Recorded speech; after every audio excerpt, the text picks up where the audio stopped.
नमः सिद्धेभ्यः। ओम नमः सिद्धेभ्यः। हरन्तो मंगलं कुर्युः सिद्धा कुर्युश्च मंगलम्। आचार्य पाठकाश्चापि साधो मंगलम् साधो तव मंगलम्। जब बोलो पंच परमेष्ठी भगवान की जय। आदि ब्रह्मा ऋषभ देव भगवान की जय। अयोध्या शाश्वत तीर्थ क्षेत्र की जय। परम पूज्य गणिनी प्रमुख श्री ज्ञानमती माता जी की जय। रत्नकरण शावकाचार्य की कक्षा प्रारंभ हो रही है। आप सब पुस्तक खोल करके अध्ययन के लिए तैयार हो जाइएगा। मंगलाचरण से प्रारंभ करते हैं। नमः श्रीवर्धमानाय निर्धूत कलिलात्मने सालोकानां त्रिलोकानां यद्विद्यादर्पणायते। जैन शासन के वर्तमान शासन अधिपति भगवान महावीर को नमन करके आचार्य श्री समंतभद्र स्वामी ने रत्नकरण शावकाचार्य के नाम से एक अमूल्य कृति समाज को प्रदान की है, जिसके नाम में ही अर्थ छिपा हुआ है।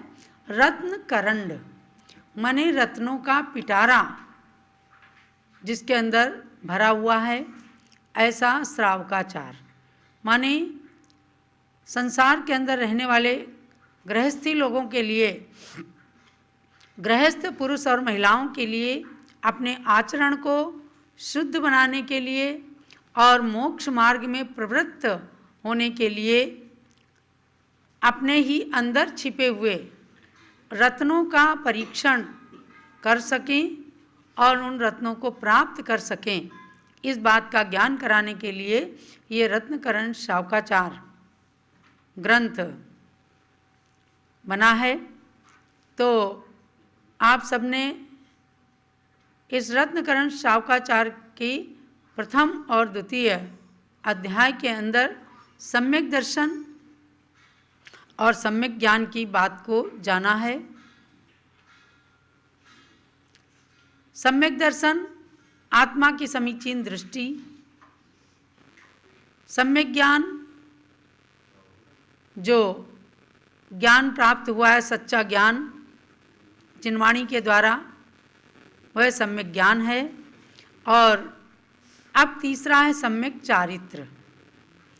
लोग क्या समझते हैं, केवल साधु लोग ही सम्यक चारित्र के धारण करने वाले होते हैं, लेकिन गृहस्थों के अंदर भी अगर शुद्ध आचरण हो गया, किसी जीव को सताने की भावना नहीं हुई, हर जीव की रक्षा करने का भाव है, तो उस चीज़ को समझना है कि हम कैसे सम्यक चारित्र को प्राप्त कर सकते हैं।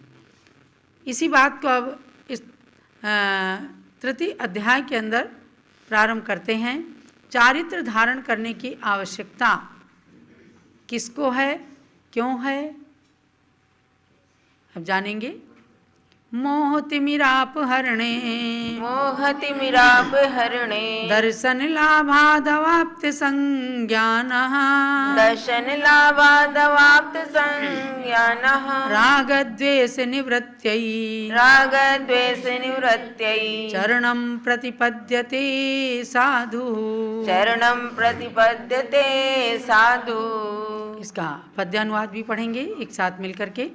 मोहांधकार जब दूर हटे सम्यक दर्शन प्रगटित होता, उस ही क्षण सम्यक ज्ञान उदय होकर सब मिथ्या मल धोता। फिर राग द्वेष को दूर करन हेतु भविजन चारित धरते, चूंकि बिन चरण मोक्ष पथ में कोई नहीं एक पग धर सकते। संस्कृत श्लोक के शब्दों को हिंदी के अंदर बहुत ही सरल शब्दों में पूज्य गण्य ज्ञानमती माता जी ने खोला है, और इसका अर्थ है कि जब मोह रूपी अंधकार दूर हट करके और सम्यक दर्शन आत्मा में प्रकट हो जाता है, तब सम्यक ज्ञान का सूर्य समझो उदित हो जाता है। और सम्यक ज्ञान का सूर्य उदित होकर मिथ्या मल को वह धो डालता है। यानी जो अंधकार है, अंधकार को जैसे सूर्य समाप्त कर देता है, ऐसे सम्यक ज्ञान का सूर्य मिथ्या मल को, मिथ्या धारणा को, गलत धारणाओं को मन में जो बसी हुई हैं उनको दूर कर देता है। फिर क्या होता है, भवजन राग द्वेष को दूर करने के लिए सम्यक चारित्र को ग्रहण करते हैं, क्योंकि चारित्र के बिना कोई एक पग भी मोक्ष मार्ग में रख नहीं सकते। चारित्र माने आचरण, और आचरण अपना जितना अधिक अच्छा होगा उतना आत्मा में पवित्रता आएगी और हम मोक्ष मार्ग के नज़दीक पहुँचेंगे। अच्छे लोगों की पहचान ये होती है कि अपना आचरण सही रखें। कभी कोई पड़ोसी अपना खराब आ जाता है तो उससे लोग परेशान हो जाते हैं। अपना सब कुछ अच्छा चल रहा है, लेकिन अगर पड़ोसी का आचरण खराब है, वो गाली देता है, वो शराब पीता है, वह गलत चीज़ें अपने घर में बनाता है, तो अपने पड़ोसी से लोग परेशान हो जाते हैं और उसका भी आचरण शुद्ध करने की भावना करते हैं, कोशिश करते हैं। तो अपना आचरण सुधारना ये चारित्र है। इस रत्नकरण शावकाचार्य के तृतीय अध्याय में इसलिए समंतभद्र स्वामी ने कहा, मोह तिमिराप हरणे। मोह तिमिर माने, तिमिर माने होता अंधकार। मोह अंधकार के दूर होने पर, उसके नष्ट होने पर, अब क्या मोह किसको नहीं होता? सबको मोह होता है, अपने घर से, परिवार से, मकान से, धन से, संपत्ति से, पुत्र पुत्रियों से, माता पिता से, सबसे एक दूसरे के मोह होता है। लेकिन यहाँ मोह का मतलब क्या है? मिथ्यात्व रूपी मोह है कि उसी को अपना समझ लेना। इतना तो मालूम है कि हैं तो सब लोग अलग अलग, हम अलग आप अलग, सबकी आत्मा अलग अलग है। तो एक दूसरे से जो मोह करते हैं, उस मोह की बजाय यहाँ पर लिया गया है मिथ्यात्व रूपी मोह, यानी आत्मा के अंदर धारणाएं गलत बना लेना। इसको अंधकार की उपमा दे दी। और अंधकार कैसे दूर होता है? जब किसी चीज़ का प्रकाश कर देते हैं, बिजली जलाई, कमरे का अंधकार दूर हो गया। ऐसे ज्ञान का सूर्य उदित हुआ तो मन के अंदर जो गलत धारणाएं हैं वह दूर हो जाती हैं। फिर क्या होता है? दर्शन लाभात, माने सम्यक दर्शन का लाभ हो जाता है, सम्यक दर्शन की प्राप्ति हो जाती। मिथ्यात्व खत्म हुआ और सम्यक दर्शन की प्राप्ति हुई। ये तो एक श्रावकाचार्य की पंक्तियां बताती हैं, लेकिन आप करणान योग के अनुसार भी जानिए कि आत्मा के अंदर जब अनंतानुबंधी क्रोध, मान, माया, लोभ, मिथ्यात्व, सम्यक मिथ्यात्व और सम्यक प्रकृति, दर्शन, मोहनी, कर्म की इन 7 प्रकृतियों का क्षयोपशम हो जाता है या उपशम हो जाता है, तब सम्यक दर्शन की प्राप्ति होती है।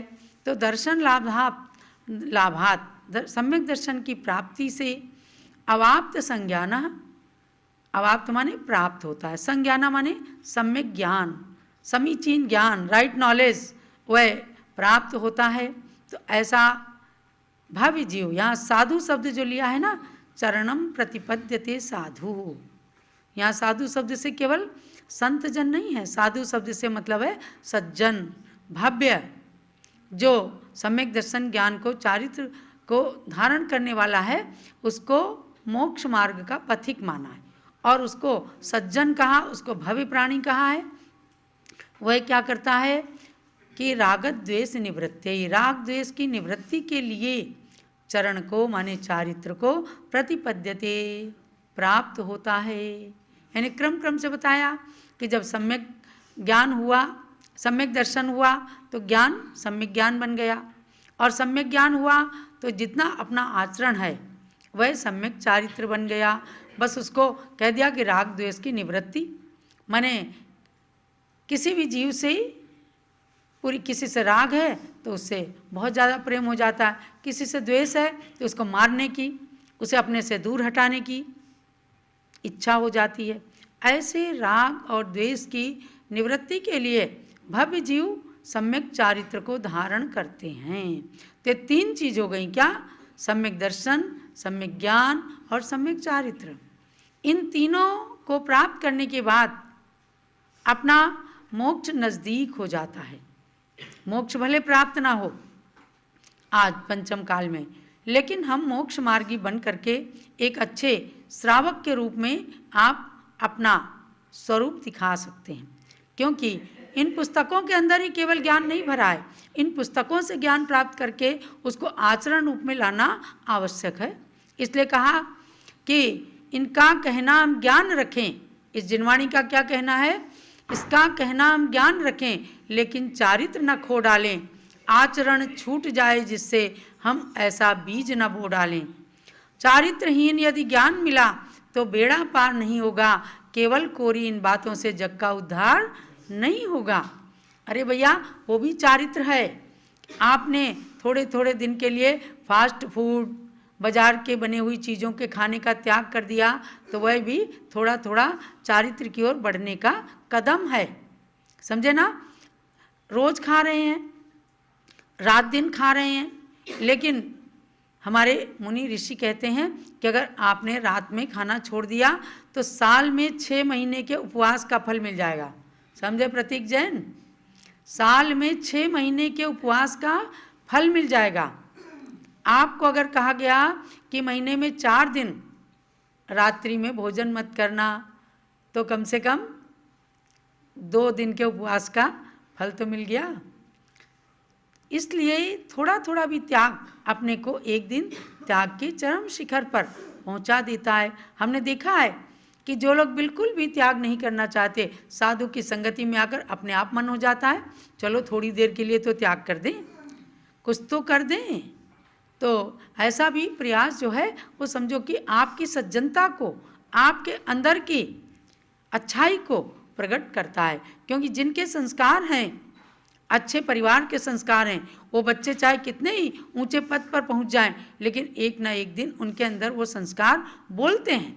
हमने ऐसे ऐसे देखे, बड़े बड़े पुलिस के अधिकारी IPS PCS बन गए, लेकिन अपनी माँ को मंदिर लेकर के आते थे। दिल्ली के अंदर एक सज्जन थे SK जैन, मंदिर लेके आते। तो हमने उनसे पूछा, आप माँ को मंदिर लेके आते हैं, कैसा लगता है? आपके पास समय नहीं होता है? बोले, माता जी मैं माँ को मंदिर लेके आता हूँ तो कम से कम मुझे भगवान के दर्शन करने का सौभाग्य मिल जाता है। माँ को मंदिर में छोड़ जाते और उसके बाद 2 घंटे के बाद आके फिर ले जाते। ऐसी संस्कार की भावनाएं देखा। तो ये और क्या है? अरे शास्त्रों में छिपी बातों को प्रैक्टिकल रूप यही तो हम देखते हैं कि यदि संस्कार मिले हैं तो केवल कोरी इन बातों से जग का उद्धार नहीं होगा। यानी ज्ञान मिला तो उसको आचरण में ढालें और थोड़ा थोड़ा भी त्याग और नियम लेकर के साधु संगति हमेशा जरूर करना चाहिए। ये चारित्र नाम का अधिकार ही है, यानी चारित्र नाम का चैप्टर है। इसको पढ़ करके अपने कैरेक्टर को, अपने आचरण को सदाचार रूप से बनाना। क्योंकि आज दुनिया बहुत आधुनिक हो गई, मोस्ट मॉडर्न युग के अंदर जी रहे हैं। ऐसे में आज फास्ट फूड के नाम से बच्चों के अंदर शाकाहार करते हुए भी अनजान में कुछ चीज़ें ऐसी आ जाती हैं जिससे मन विकृत होने लगता है। तो उन संस्कारों को हमेशा जीवित रखना और धीरे धीरे करके, तो इसके अंदर क्या कहा प्रभाचंद्र आचार्य कहते हैं कि चरणम का मतलब क्या है? तो कहा हिंसादि निवृत्ति लक्षणम चारित्रम। हिंसा, झूठ, चोरी, कुशील, परिग्रह, ये 5 पाप कहे गए। तो इनसे निवृत्ति होना, थोड़ा थोड़ा इनको अपने जीवन से दूर करना। यानी अनजान में कोई चींटी आदि मर जाए, बाकी जान में कोई जैनी, मैं समझती हूँ, किसी खटमल को, किसी चींटी को रगड़ के मार नहीं देता, नहीं मारते ना। तो ये ही आचरण की शुरुआत है, चारित्र का प्रारंभीकरण है। तो कहा कि को असो, ऐसा कौन है जो इन पापों से विरत होता है? तो कहा साधु भव्या। यहाँ साधु से केवल मुनियों को, साधुओं को नहीं लिया। साधु माने भव्य, भव्य माने गृहस्थ भी और संत भी। तो ये आचरण को, चारित्र को पालते हैं। कहते हैं कि कस्मात दर्शन लाभात, किससे, कैसे पालते हैं? सम्यक दर्शन का लाभ होने से, यानी जब सम्यक दर्शन मिल गया तो बिना कारण किसी को भी नहीं सताएगा। यानी सम्यक दर्शन कहीं दिख तो रहा नहीं है कि मेरे पास कोई कुछ दिख रहा है सामने, कोई चिन्ह है, कोई पहचान है। बस उसकी पहचान यही है कि वो बिना कारण किसी को सताएगा नहीं, किसी से बैर नहीं मोल लेगा, अपने से जितना बने दूसरे के प्रति मैत्री भाव, सौहार्द भाव, उपकार की भावना करेगा। तो उसके लिए कहा कि वह तल्लाभो अपि तस्य कस्मिन् सति संजाता, तो मोह तिमिराप हरणे, मोह रूपी अंधकार, मिथ्यात्व का अंधकार जब दूर हो जाएगा तो कहा दर्शन मोहा स एव तिमिरम तस्याप हरणे यथा संभव उपसमी क्षयी क्षयोपसमी वा। दर्शन और चारित्र मोहनी कर्म को अंधकार की उपमा दी है। उसके दूर होने पर अपने आप आत्मा के अंदर सम्यक दर्शन प्रकट होता है, तब अपना आचरण सम्यक आचरण बन जाता है और तब मोक्ष मार्ग के पथिक बन जाते हैं। आगे चलते हैं कि राग द्वेष की निवृत्ति होने पर ही हिंसादिक पापों से निवृत्ति हो सकती है, ऐसा कहते हैं।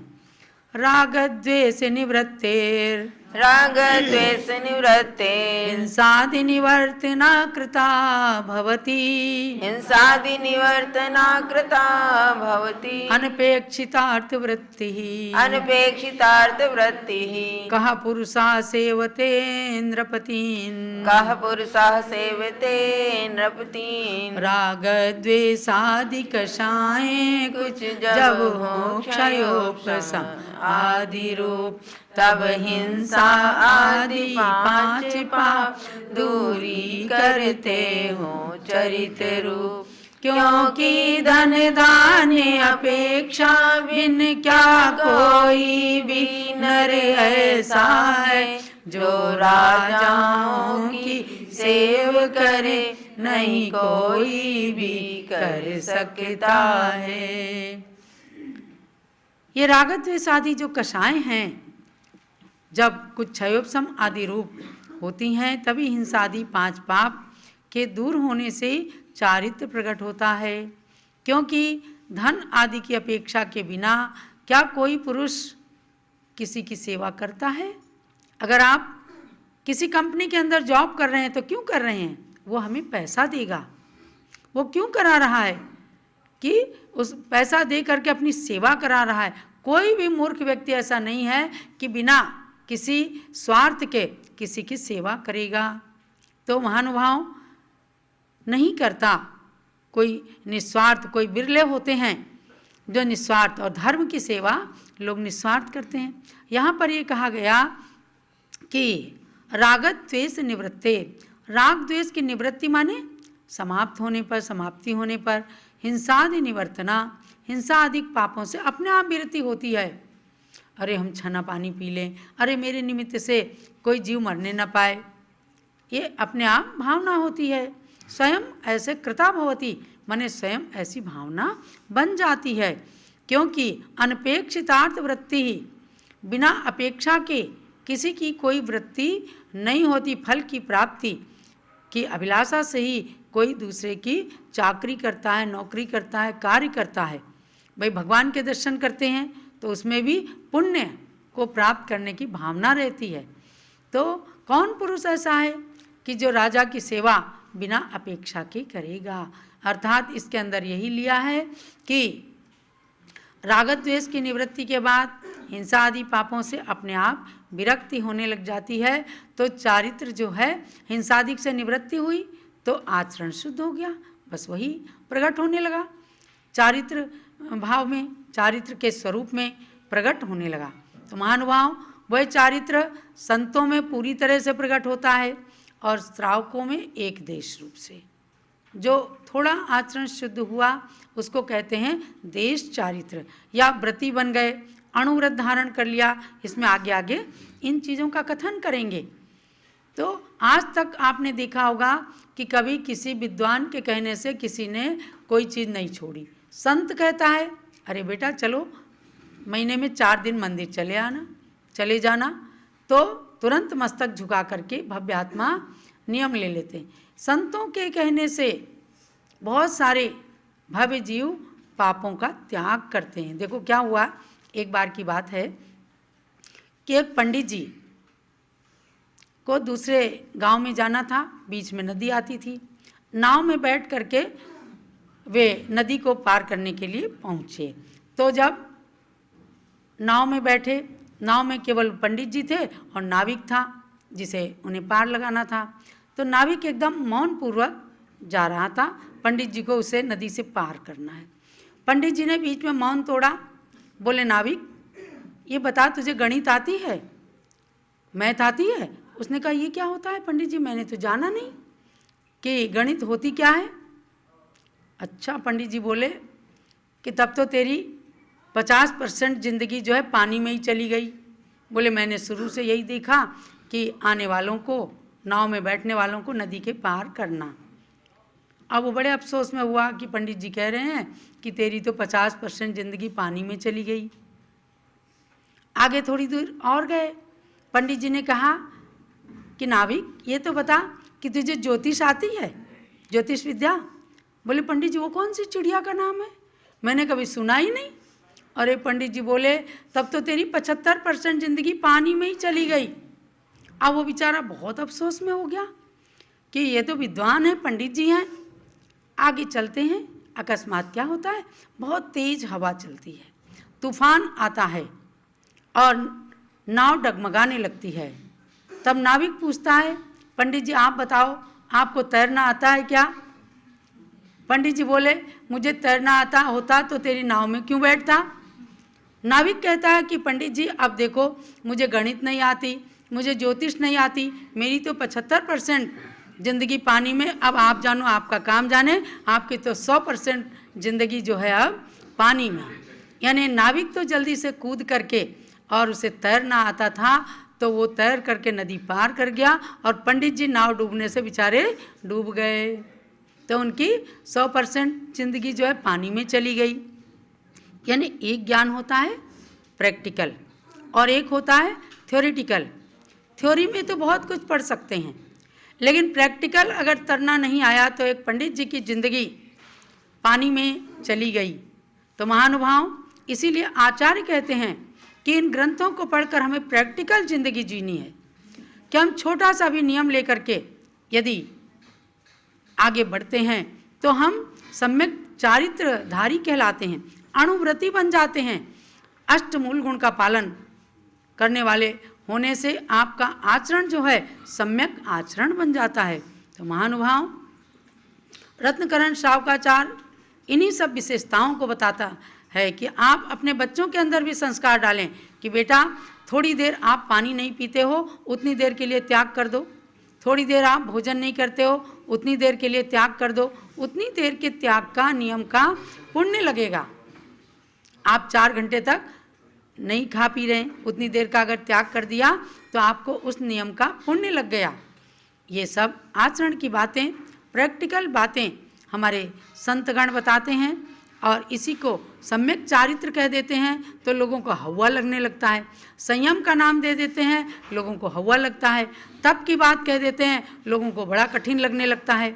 लेकिन छोटे छोटे नियमों के अंदर बहुत बड़ा सार छिपा हुआ है, और अनेक लोग जब इस बात को समझ जाते हैं, आकर के साधु के निकट में अष्टमूल गुणों को धारण करते हैं, अणुव्रतों को धारण करते हैं, और अपने जीवन को मोक्ष मार्ग में लगाने में अग्रसर हो जाते हैं। इसलिए मैंने छोटी सी कहानी जो आपको सुनाई, ये प्रत्येक प्राणी के जीवन की कहानी है कि हाँ, विद्वान पढ़ाते हैं लेकिन स्वयं प्रैक्टिकल रूप में वे आचरण को या चारित्र को धारण नहीं कर पाते हैं।